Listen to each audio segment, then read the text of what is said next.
The NK cells, T cells, and B cells. Okay, let's break that down. If it's an army, what are their roles? Think of it like this. The NK cells, natural killers, are your assassins. You see a virus, they kill it instantly. So the first responders. Exactly. Then you have the T cells. They're the strategists, the ones who coordinate the big full-scale attack. And the B cells. They're the manufacturers. They're busy creating the antibodies, the ones that provide that long-term memory for the immune system. So if any one of those is weak, the whole system is vulnerable. You need all three to be strong. Which brings us to fuel. How do we feed these specialized cells? The guide talks about fresh fruits, vegetables, yogurt, which sounds simple, but there's a deeper claim there, isn't there? There is. What's fascinating is the mechanism. It's not just about vitamins, it's about energy. These foods provide cofactors that optimize the mitochondria inside the immune cells. The powerhouses of the cell. Right. And that improves oxygen delivery, which they need for energy and for rapid repair.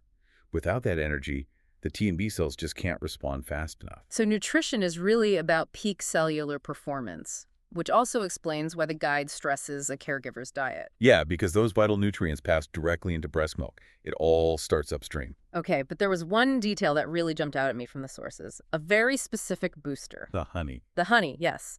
For kids over 1 year old, the guide points to some small studies with a really targeted intervention. It's pretty amazing. It suggests that just a single teaspoon of raw honey a day could boost the activity of those NK cells, our frontline assassins, by about 50%. 50%?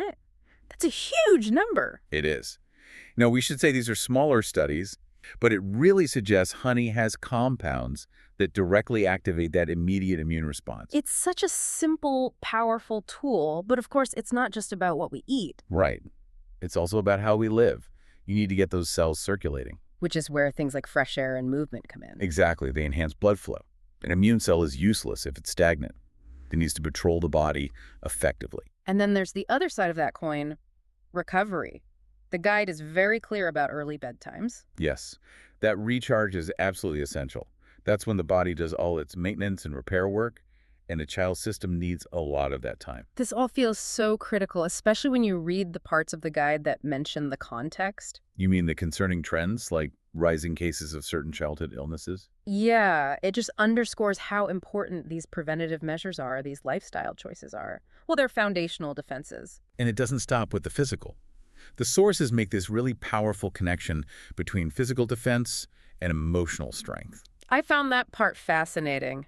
It says things like family love and courage are essential components of overall resilience.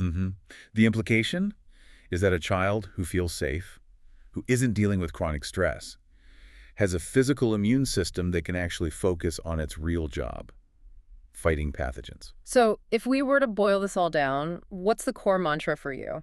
I think it's surprisingly simple, right? Eat well, rest well, play outside. Stay protected. It covers all the bases. And that leads to the final thought we wanted to leave you with. Think about those two systems. On one hand, you have the biology, the NK cells, the T cells. On the other, you have the emotional environment built on love and courage. How deeply are they actually connected? Exactly. We want you to consider this. Does true lasting immunity require strengthening both the physical machinery and the psychological architecture a child depends on? Something to think about until our next deep dive.